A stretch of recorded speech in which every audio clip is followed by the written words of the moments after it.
Hello everyone, आप सभी का स्वागत है मेरे यूट्यूब चैनल में। देखो यार, आज हम बात करने जा रहे हैं मेट्रो पार्क की इस वेब सीरीज़ की, जो जस्ट रिसेंटली ईरोज नाउ पर रिलीज़ हुई है। ये एक तरह की family oriented comedy web series है।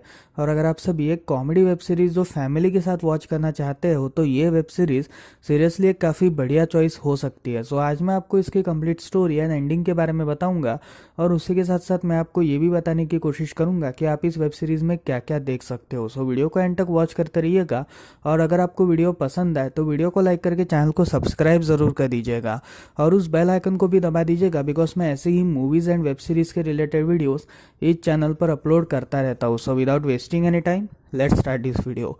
तो एपिसोड नंबर 1। कहानी की शुरुआत में हम कल्पेश नाम के एक शख्स से इंट्रोड्यूस होते हैं, जो एक गुजराती बिजनेसमैन था, और वो काफ़ी टाइम से अमेरिका में काम कर रहा था, और उसी के साथ साथ वो अपनी फैमिली के साथ अमेरिका में ही सेटल था। अब यहाँ पर कल्पेश की जो साली थी, यानी कल्पेश की जो सिस्टर इन लॉ थी, वो भी अमेरिका में सेटल्ड थी, एंड उसका जस्ट रिसेंटली बेटा हुआ था। इसी वजह से वो सबको अपने फंक्शन पे इनवाइट करती है, जिसमें इनकी सभी फैमिली एक साथ आती है। और तब कल्पेश की जो वाइफ थी, वो कल्पेश से ये कहती है कि जल्दी से जल्दी हमारे मम्मी की भी वीज़ा की डेट क्लियर कर दो, जिसमें कल्पेश उनका फॉर्म वगैरह भर चुका था, क्योंकि कल्पेश को वीज़ा डेट्स के रिलेटेड काफ़ी एक्सपीरियंस था, और 3 बार उनका जो वीज़ा था वो कैंसिल भी हो चुका था। इसी वजह से वो एक आखिरी चांस मांगता है ताकि वो इस वीज़ा को पूरी तरीके से कंप्लीट कर दे। अब यहाँ पर इस फंक्शन में नाम जो था वो कल्पेश के सिस्टर इन लॉ ने एक शॉर्ट फॉर्म रखा था, जो एक्चुअली एनन नाम का था।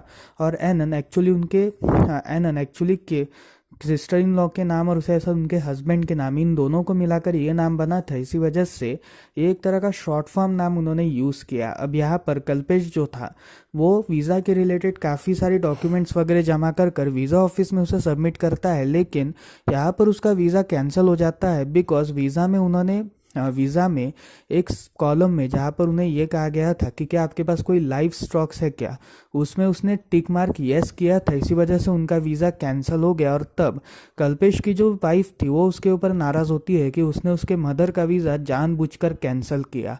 और यहीं पर ही इसका फर्स्ट एपिसोड खत्म होता है। तो सेकेंड एपिसोड की शुरुआत में हम ये देखते हैं कि कल्पेश की सिस्टर इन लॉ का जो हस्बैंड था, वो एक टेक्निकल कंपनी में एज अ कॉरपोरेट काम करता था, और उसके जॉब में हमेशा एक तरह का वेबकैम घूमता था, जो एक्चुअली मूविंग वेबकैम था। और तब उसे यह आइडिया आता है कि अगर वो इस वेबकैम का यूज़ करके अपने फैमिली के लिए काम में ला सके तो कितना अच्छा होगा, और उससे उसके बेटे को ग्रैंड पेरेंट्स का भी इंटरेक्शन मिलेगा। इसी वजह से वो एक वेबकैम परचेस करता है, और इस वेबकैम के थ्रू वो उसकी नानी, एक्चुअली जो कल्पेश के सिस्टर इन लॉ की मदर थी, यानी कल्पेश की वाइफ की जो मदर थी, उनको वो कांटेक्ट करता है। और कल्पेश की वाइफ इससे काफ़ी खुश होती है। जिसके बाद कल्पेश के सिस्टर इन लॉ का जो हस्बैंड था, वो एक रोबोट ऑर्डर करता है, और यहाँ पर उस रोबोट को वो उसे अपनी नानी से कांटेक्ट करता है, ताकि कल्पेश के सिस्टर इन लॉ का जो हस्बैंड है वो अपने बेटे को अपनी नानी का इंटरेक्शन वगैरह दे सके, और उसी के साथ साथ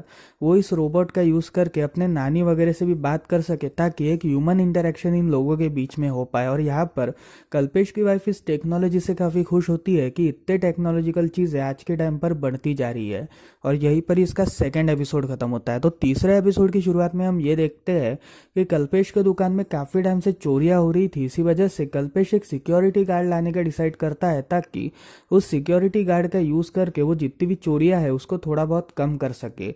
अब यहाँ पर वो एक बूढ़े आदमी जिसका नाम लाल था, उसको as a security guard appoint करता है, जहाँ पर उसकी वाइफ उसे ये समझाती है कि ऐसा बिल्कुल नहीं करना, क्योंकि बूढ़ा आदमी कब तक जिएगा और उसी के साथ साथ वो चेकिंग के नाम पे क्या करेगा। लेकिन फिर भी कल्पेश उसे एज अ सिक्योरिटी गार्ड रखता है, जिसके बाद लाल जो था वो कल्पेश की हर एक बात माने जा रहा था, और उसी के साथ साथ वो हर एक शख्स को चेक किए जा रहा था। और एक दिन जब कल्पेश अपनी दुकान से बाहर जाता है, और उसी के साथ उसका मैनेजर जब अपनी दुकान से बाहर जाता है, तब वहाँ पर एक पुलिस ऑफिसर आता है कुछ सामान परचेस करने के लिए, जिसमें गलती से लाल उसके शर्ट के ऊपर पान थूक देता है, और यहाँ पर उसके खिलाफ कंप्लेंट आ चुकी थी, और उसे पुलिस स्टेशन ले जाया गया। अब यहाँ पर कल्पेश को जब इस न्यूज़ के बारे में पता चलता है, तब वो मिस्टर लाल को छुड़ा लेता है, और मिस्टर लाल को वो ये कहता है कि आपको थोड़ा बहुत संभाल के रहना पड़ेगा और अगली बार से थोड़ा संभाल के ही पान खाना, और यहीं पर ही इसका 4th एपिसोड खत्म होता है। 5th एपिसोड की शुरुआत में हम ये देखते हैं कि कल्पेश की जो वाइफ थी वो ये चाहती थी कि जो टेक्निकल चीज़ कल्पेश के सिस्टर इन लॉ के हस्बैंड ने लाई थी वो उसे अपने घर पर लेकर आए, ताकि वो अपनी माँ को अपने साथ रख सके। इसी वजह से वो अपनी बहन किंजल से इस बारे में बात करती है और किंजल इस बात को एक्सेप्ट कर चुकी थी, जिसके बाद वो उसे अपने घर की तरफ लाते हैं। और यहाँ पर कल्पेश की जो सास थी वो उन्हीं के घर पर रहना स्टार्ट कर चुकी थी। इसी वजह से धीरे धीरे ये पूरी तरीके से एक फंक्शनलाइज्ड हो चुका था और वो हमेशा अपने पोता पोती को हमेशा बातें वगैरह सुना कर उन्हें काफ़ी एंटरटेन किया करती थी। अब यहाँ पर एक दिन अचानक से उनके किसी सिस्टम में मेल फंक्शन होने की वजह से उनका वीडियो कॉल जो था वो अपने आप रुक जाता है, जिसके बाद जब वो इससे एक मैन्युफैक्चरर के पास, जो एक्चुअली इन सारी चीज़ों को ठीक करने का मैन्युफैक्चरर था, उसके पास ले जाते हैं। तब वो उससे एक थोड़ा सा मूविंग वगैरह के लिए यूज़ करने को कहता है, जहाँ पर वो ये कहता है कि थोड़ा सा जो हेड वाला पोजीशन है वो थोड़ा उखड़ चुका है, लेकिन फिर भी ये चीज़ आराम से चल सकती है। अब यहाँ पर कल्पेश ये सजेस्ट करता है कि अगर वो एक दूसरे इसी तरह के टेक्निकल चीज़ को लाए तो काफ़ी अच्छा होगा, और वो अपनी सिस्टर इन लॉ से इस बारे में बात करता है। बट यहाँ पर कल्पेश की जो वाइफ थी वो इस बात से इनकार कर देती है। इसी वजह से कल्पेश को इस बात को मानना ही पड़ता है और यहीं पर इस सीरीज का 4था एपिसोड खत्म होता है। 5वें एपिसोड की शुरुआत में हम ये देखते हैं कि कल्पेश की जो वाइफ थी उनका एक पार्लर था और वो और उनकी बहन ये दोनों इस पार्लर को चलाने का काम करते थे, जिसमें इन दोनों को ये बात पता चलती है कि एक बहुत फेमस यूट्यूब सेलिब्रिटी इनके पार्लर में हमेशा आती जाती रहती है। इसी वजह से कल्पेश की वाइफ को ऐसा लगता है कि अगर वो इस यूट्यूब चैनल का यूज़ करके अपने पार्लर की थोड़ी बहुत एडवर्टाइजमेंट कर सके तो काफ़ी अच्छा होगा। इसी वजह से वो अपने नाम का एक cooking and parlour channel open करती है, जिसमें वो कुकिंग रिलेटेड कुछ ना कुछ तो भी वीडियोस डाले जा रही थी, और उसी के साथ साथ वो अपने फैमिली पर अलग अलग तरह के एक्सपेरिमेंट्स करे जा रही थी। इसी वजह से कल्पेश इस बात से काफ़ी परेशान था कि ऐसे अलग अलग एक्सपेरिमेंट्स वो इन्हीं पर ही ट्राई करती है, बल्कि वो खुद इन चीज़ों को नहीं खाती।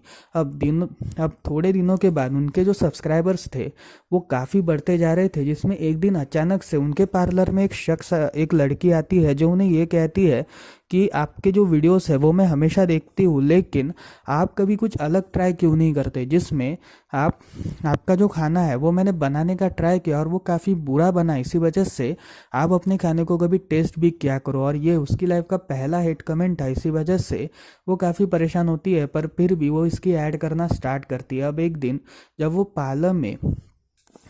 पार्लर में इस बारे में बात कर रही थी, तभी अचानक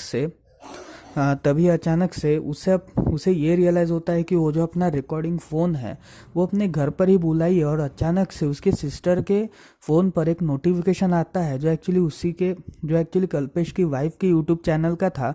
और उस नोटिफिकेशन को देखने के बाद वो ये देखती है कि कल्पेश जो था वो उसके चैनल पर वीडियो डाल रहा था ताकि वो अपने दुकान की प्रमोशन कर सके, और यहीं पर ही इसका 5th एपिसोड खत्म होता है। तो 6th एपिसोड की शुरुआत में हम ये देखते हैं कि कल्पेश की जो वाइफ थी उसे काफ़ी बुरे रिव्यूज़ आ रहे थे उनके पार्लर के रिलेटेड, जहाँ पर लोग ये कह रहे थे कि उनके पार्लर में कोई वाईफाई वगैरह भी नहीं है। इसी वजह से कल्पेश की वाइफ ये डिसाइड करती है कि वो अपने दुकान में एक वाईफाई फिट ऑन करेगी। इसी वजह से वो अपनी बहन से बोलकर उसके पति के थ्रू इस वाईफाई को ऑन करना स्टार्ट करती है, जिसमें उस वाईफाई को चालू करने के बाद वहाँ पर एक होमलेस गाय आता है, और यहाँ पर कल्पेश के दुकान में कुछ पुलिस ऑफिसर्स आते हैं जो उसे ये कहते हैं कि पुलिस ऑफिसर्स के रिलेटेड एक मेयर हाउस में एक प्रोग्राम होने वाला है जिसमें वो इंडियन चीज़ों के बारे में जानना चाहते हैं। और तब वो कल्पेश से मुलाकात करते हैं ताकि कल्पेश उन्हें कुछ इंडियन चीज़ें बता सके, और जहाँ पर कल्पेश जब उस फंक्शन में जाता है अगले दिन, तब वो कुछ इंडियन चीज़ों से उन्हें अवगत कराता है। जिसके बाद हम ये देखते हैं कि उनकी कल्पेश की वाइफ की दुकान पे वाईफाई लग चुका था, और वाईफाई और कॉफ़ी वगैरह लगने के बाद वहाँ पर लोग काफ़ी आ चुके थे, जिसके बाद काफ़ी अच्छे रिव्यूज़ उनके पार्लर को मिले थे। और यहाँ पर कल्पेश और उसके साथ जो मेयर का जो एक्चुअल में पीए था वो भी उस पार्लर में आता है, जिसके बाद वो उस होमलेस गाय को एक फ़ोटो क्लिक करने के लिए भेजता है। और यहाँ पर उस होमलेस गाय को देखते वक्त वो काफ़ी शॉक थी, जहाँ पर मेयर का पीए ये कहता है कि अगर वो इनके साथ फ़ोटो निकालेगा होमलेस गाय तो काफ़ी अच्छा होगा, और इससे इनके इलेक्शन के रिलेटेड पीआर भी काफ़ी अच्छी बनेगी। इसी वजह से वो इनके साथ फ़ोटो निकाल लेते हैं, और यहीं पर ही इस सीरीज़ का 6वां एपिसोड खत्म होता है। तो 7वें एपिसोड की शुरुआत में हम ये देखते हैं कि 7वें एपिसोड की शुरुआत में हम ये देखते हैं कि कल्पेश का जो मैनेजर था वो काफ़ी टाइम से अपनी गर्लफ्रेंड को, जो उसकी इंडिया में रहने वाली गर्लफ्रेंड थी, उसे लेटर्स वगैरह लिखे जा रहा था और लेटर्स लिखते लिखते वो कुछ लेटर्स फाड़े भी जा रहा था, जिसके बाद वो उसे पास के ही एक रिवर में डालता है। और वहाँ के जो पुलिस ऑफिसर्स थे वो इन पेपर्स को देखने के बाद, वहाँ पे कचरा वगैरह करने का ना करने का कानून है, इसी वजह से वो इन पेपर्स को जब्त कर लेते हैं। और उन पेपर्स को जब्त करने के बाद वो कल्पेश को एक नोटिस ऑफ वायलेशन भेजते हैं, बट कल्पेश इसे इग्नोर करता है। जिसके बाद हम ये देखते हैं कि जो कल्पेश का मैनेजर था वो काफ़ी परेशान था, क्योंकि कल्पेश के मैनेजर की जो गर्लफ्रेंड थी उसके फादर को बात पता चल गई थी, और इसी वजह से वो कल्पेश के मैनेजर की गर्लफ्रेंड की शादी किसी और के साथ तय करना चाहते थे। इसी वजह से कल्पेश अपने मैनेजर के गर्लफ्रेंड के फादर को कॉल लगाता है और उन्हें सारी बातें समझाता है, जिसके बाद उनके जो फादर थे वो इस बात को एक्सेप्ट कर लेते हैं। और यहीं पर ही उन्हें पुलिस का भी कॉल आता है, जिसमें उसे ये बात पता चलती है कि उसके कंपनी के जो पेपर्स है वो रिवर साइड में पड़े हुए मिले हैं। इसी वजह से उनके खिलाफ वायलेशन की कंप्लेंट आई, और जब वो उन पेपर्स को देखता है तब उसे ये बात पता चलती है कि उसके मैनेजर ने ही ये सारा कांड किया है, और उसके ऊपर कम से कम $500 का फाइन बैठ चुका है, जिसकी वजह से वो काफ़ी परेशान था। और यहाँ पर कल्पेश की वाइफ का जो पार्लर था उसमें भी थोड़े बहुत वायलेशंस आए थे, जिसमें उनके ऊपर $100 से $200 का फाइन बैठा था। और जब वो कल्पेश से इस बारे में बात करने वाली थी तब तक कल्पेश $500 की बात अपनी वाइफ को बताता है, जिसके बाद वो इस बात से काफ़ी नाराज़ होता है कि पैसे क्या पेड़ में उगते हैं। और इतना कहते वो जब कल्पेश अपनी वाइफ से पूछता है कि तुम क्या बताना चाहती थी, तब कल्पेश की वाइफ उसे कुछ भी नहीं बताती, क्योंकि उसे डर लग रहा था कि कहीं कल्पेश नाराज़ ना हो जाए। और यहीं पर ही इसका 7वां एपिसोड ख़त्म होता है। तो 8 एपिसोड की शुरुआत में हम ये देखते हैं 8 एपिसोड की शुरुआत में हम ये देखते हैं कि 8 एपिसोड की शुरुआत में हम ये देखते हैं कि कल्पेश के घर पर काफ़ी कुछ नई नई चीज़ें आ रही थी, जिसमें कल्पेश की वाइफ एक वैकेशन लेने का डिसाइड कर रही थी, और ये वैकेशन काफ़ी ज़बरदस्त होने वाला था। इसी वजह से वो वैकेशन के रिलेटेड इस बारे में प्लानिंग कर रही थी, और वो इसके बारे में कल्पेश से बात करती है ताकि कल्पेश इस बात को एग्री कर सके। बट यहाँ पर कल्पेश अपने दुकान के काम होने की वजह से इस बात को एग्री नहीं करता, लेकिन बाद में चलकर वो इसे इस बात से मनवा लेती है ताकि वो उसे इस बात से मनवा कर काफ़ी सारी चीज़ें कर सके। और तभी कल्पेश इस बात के लिए एग्री कर जाता है कि उससे भी एक वैकेशन की सख्त ज़रूरत है। इसी वजह से वो इस वैकेशन के लिए तैयार हो जाता है, और इस वैकेशन के लिए तैयार होने के बाद कल्पेश की जो वाइफ थी वो सारी बुकिंग्स वगैरह करना स्टार्ट करती है, और यहीं पर ही इसका 8 एपिसोड खत्म होता है। 9वें एपिसोड की शुरुआत में हम ये देखते हैं कि कल्पेश की वाइफ एक मेयर प्रोग्राम में कल्पेश के साथ गई थी, और जब ये प्रोग्राम खत्म होता है तब उसकी मुलाकात उसके एक पुराने कॉलेज के फ्रेंड से होती है, जो अब काफ़ी अमीर बन चुका है। और तब उससे मुलाकात करने के बाद कल्पेश की वाइफ काफ़ी खुश थी। इसी वजह से वो कल्पेश को अपने वाइफ के फ्रेंड से मिलाती है, और तभी कल्पेश उससे मिलकर थोड़ा बहुत ये सोचता है कि कहीं उसका और इसकी वाइफ के बीच रिलेशनशिप तो नहीं हुआ था। लेकिन यहाँ पर कल्पेश एक थोड़ा फ्रीडम टाइप का इंसान था, इसी वजह से वो इस बारे में ज़्यादा नहीं सोचता। और तभी कल्पेश के वाइफ का जो दोस्त था वो उन्हें एक डिनर पार्टी के लिए इन्वाइट करता है। अब यहाँ पर इस डिनर पार्टी में जाने के बाद कल्पेश वहाँ पे काफ़ी ड्रिंक वगैरह करता है, और उसी के साथ साथ वो थोड़ी ड्रिंक करने के बाद उसे नशा वगैरह चढ़ता है। इसी वजह से उस डिनर पार्टी से निकलने के बाद जब कल्पेश की वाइफ उससे इस बारे में बात पूछती है, तब कल्पेश ये कहता है कि एक्चुअली तुम्हारे ही दोस्त से बात कर रही थी, तो मैं वहाँ पे क्या करता, इसी वजह से मैंने ड्रिंक करना स्टार्ट किया। और तभी वो अपने घर की तरफ चले जाते हैं, जिसके बाद इसका 9वां एपिसोड भी खत्म होता है। 10वें एपिसोड में हम ये देखते हैं कि कल्पेश का जो मैनेजर था वो एक मूवी बनाने का डिसाइड कर रहा था, और तब वो इस मूवी में एक जॉम्बी के किरदार को निभाना चाहता था। इसी वजह से वो अपने सिक्योरिटी गार्ड और कुछ लोगों के साथ मिलकर एक मूवी बनाने का प्लान करता है, जब कल्पेश दुकान में नहीं होता। लेकिन कल्पेश अचानक से दुकान में आ जाता है। इसी वजह से कल्पेश का जो मैनेजर था वो इन सभी को एज अ कस्टमर बनाता है, ताकि वो कस्टमर बनकर कल्पेश को इस बारे में कोई भी शक ना हो। जिसके बाद वो फिल्म्स वगैरह बना चुका था, और इस फिल्म के बनाने के बाद अगली सुबह जब कल्पेश अपनी दुकान में आता है तब एक शख्स उसे ये बताता है कि तुम्हारी दुकान पर पिक्चर वगैरह के भी काम होते हैं क्या। और तभी कल्पेश इस बात से थोड़ा हैरान हो जाता है, जिसके बाद वो अपने मैनेजर के ऊपर थोड़ा डांट देता है। और जब वो लैपटॉप खोलता है तब उसे उसके मैनेजर की फिल्म दिखती है, जहाँ पर उसे ये बात रियलाइज़ होती है कि उसकी दुकान का काफ़ी अच्छा प्रमोशन होगा। और यहीं पर ही इस सीरीज़ का 10th एपिसोड भी ख़त्म होता है। 11th एपिसोड की शुरुआत में हम ये देखते हैं कि कल्पेश की जो सिस्टर इन लॉ थी, उसके हस्बैंड अपने बेटे को एक प्री स्कूल में डालना चाहते थे ताकि उनके बेटे को एक अच्छी एजुकेशन मिल सके, और इसी वजह से वो प्री स्कूल जाने के लिए तैयार थे।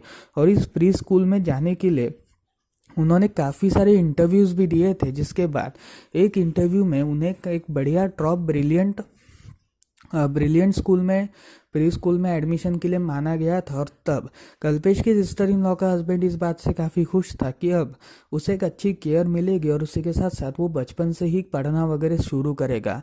जिसके बाद वो अपनी वाइफ से इस बारे में बात करता है और तब वो ये डिसाइड करता है कि वो कुछ चिकन्स वगैरह भी मंगाएगा, मतलब जो जिंदा चिकन्स होते हैं उन चिकन्स को भी मंगाएगा, ताकि उनके आवाज़ के थ्रू जो उनका बेटा है वो थोड़ा कंसंट्रेशन वगैरह सीख सके। लेकिन यहाँ पर जब वो चिकन मंगाता है तब वो चिकन हमेशा बाहर वगैरह घूमते रहते हैं। इसी वजह से कल्पेश की सिस्टर इन लॉ का हस्बैंड इस बात से थोड़ा परेशान होता है और तभी वो इन सारे चिकन्स को वापस जू वगैरह में भेज देता है ताकि वो अपनी केयर वगैरह ताकि वो इस मुसीबत से हमेशा के लिए छुटकारा पा सके। और यहीं पर इस सीरीज़ का सेकेंड लास्ट यानी 11वां एपिसोड खत्म होता है। तो बात करते हैं इस सीरीज़ के आखिरी एपिसोड की। तो कहानी में हम ये देखते हैं कि इन सभी का वैकेशन का डे आ चुका है, जिसमें ये सभी लोग वैकेशन के लिए तैयार थे और कल्पेश की वाइफ ने इस पूरे वैकेशन की प्लानिंग कर रखी थी। इसी वजह से इस वैकेशन के दौरान ये एक बहुत बढ़िया एक मिनी ट्रक ऑर्डर करते हैं, जो एक्चुअली एक वैनिटी वैन होती है। और इस वैनिटी वैन में ये बढ़िया पार्टी वगैरह करते हैं। और जब ये अपने एलोटेड फार्म हाउस की तरफ जाते हैं तब वहाँ पर कोई और ही बंदा घुस आया था। इसी वजह से वो उससे कल्पेश की वाइफ उससे ये बताती है कि ये तो हमारा बुक किया हुआ है, जहाँ पर वो शख्स उन्हें ये कहता है कि एक एडवांस बुकिंग है जो आपने साल 2022 में करवाई है। जिसके बाद कल्पेश की वाइफ को ये पता चलता है कि उसने गलती से गलत डेट पे बुक करी थी। इसी वजह से वो काफ़ी परेशान होती है और यहाँ पर कल्पेश का जो बेटा था वो अपने किसी दोस्त से बुलवा कर एक फार्म हाउस उनके लिए प्रेजेंट करवाता है, जहाँ पर इस फार्म हाउस में वो अपना पूरा वैकेशन बिताते हैं। और तभी ये फैमिली पूरी तरीके से वापस यूनाइट हो जाती है और यहीं पर ये कंप्लीट सीरीज़ ख़त्म होती है। तो फिर यार ये थी इस कंप्लीट सीरीज़ की स्टोरी। आपको कैसी लगी मुझे कमेंट सेक्शन में ज़रूर बताइएगा। देखो यार, ये सीरीज़ एक कॉमेडी फैमिली फ्रेंडली सीरीज़ है और अगर आप सभी एक फैमिली फ्रेंडली टाइप के कंटेंट को एंजॉय करना चाहते हो तो ये वेब सीरीज़ आप सभी को ज़रूर एक बार वॉच कर लेनी चाहिए। सो मिलते हैं अगली वीडियो में, तब तक के लिए बाय बाय।